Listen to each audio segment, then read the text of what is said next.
તો હવે વાત કરીએ અમરેલીની। અમરેલીના સાવરકુંડલામાં મોડી રાતથી વરસાદ ચાલુ છે। ધોબા, પીપરડી, ફિફાદ, ભામોદરામાં વરસાદ થયો અને ફલખુ અને મેરામણ નદીમાં પૂર આવ્યું છે। ત્યારે ઘોબા ગામની શેરીઓમાં પણ પાણી વહેતા થયા। ફિફાદ અને ઘોબા વચ્ચેના નદી નાળાઓમાં પૂરના દ્રશ્યો જોવા મળ્યા છે। તો અમરેલીમાં જે આ દ્રશ્યો સર્જાયા છે, ગઈકાલ રાતથી સતત વરસાદના કારણે આ દ્રશ્યો સર્જાયા અને નદી નાળા છલકાઈ ગયા છે, રસ્તાઓ પર પાણી ભરાઈ ગયા છે અને જે શહેરમાં ગલીઓમાં પણ પાણી ભરાયેલા જોવા મળી રહ્યા છે। ત્યારે જે રસ્તાઓ જાણે નદી બની ગયા હોય તેવા દ્રશ્યો જોવા મળ્યા। તો ઘોબા ગામની શેરીઓમાં પાણી વહેતા થયા છે અને આ જે દ્રશ્યો આપ જોઈ રહ્યા છો, ઝી 24 કલાક પર એક્સક્લુઝિવ આ દ્રશ્યો જોઈ રહ્યા છો। આ વિશે વધુ માહિતી મેળવી અમારા સંવાદદાતા કેતન પાસેથી। કેતન, અમરેલીમાં પણ વરસાદ મેઘમહેર થઈ રહી છે અને દરેક જગ્યાએ પાણી જ પાણી જોવા મળી રહ્યું છે, શું વધુ માહિતી?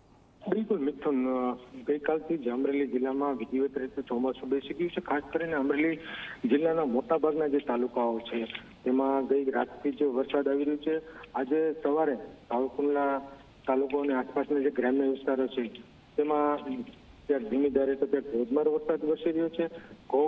સાવરકુંડલાનું જે ઘોબા ગામ છે ત્યાં જે ફુલકુ નદી અને મેરામણ નદી છે તેમાં પૂર આવ્યા છે, જેને લઈને વરસાદને લઈને જે ઘોબા ગામ છે તેમાં શેરીઓમાં પાણી વહેતા થયા છે।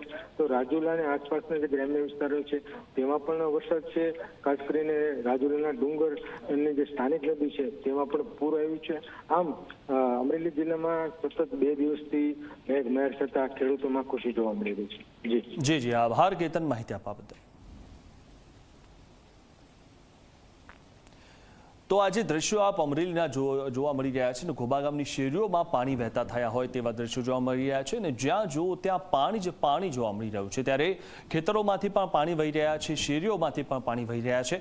અમરેલીના રાજુલા પંથકમાં ધોધમાર વરસાદ થયો। રાજુલા તાલુકાના ડુંગર સહિત આસપાસના ગામડાઓમાં વરસાદ થયો છે અને આસપાસના ગ્રામ્ય વિસ્તારમાં પણ વરસાદી માહોલ જામ્યો છે। ડુંગર ગામની સ્થાનિક નદીમાં પણ પૂર આવ્યું છે। ત્યારે ડુંગર ગામની જે સ્થાનિક નદી છે તેમાં પણ પૂર આવ્યું હોય તેવા દ્રશ્યો જોવા મળી રહ્યા છે। નદીઓમાં પૂર આવે તે પ્રકારનો વરસાદ હાલમાં પડી રહ્યો છે। ગઈકાલ રાતથી સતત વરસાદ પડી રહ્યો છે, જેના કારણે આ દ્રશ્યો સર્જાયા। તો અમરેલીના રાજુલા પંથકમાં ધોધમાર વરસાદ થયો અને રાજુલા તાલુકાના ડુંગર સહિતના આસપાસના ગામડાઓમાં પણ વરસાદ થયો છે અને આસપાસના ગ્રામ્ય વિસ્તારમાં પણ વરસાદી માહોલ જામ્યો છે। ડુંગર ગામની સ્થાનિક નદીમાં પૂર આવ્યું છે।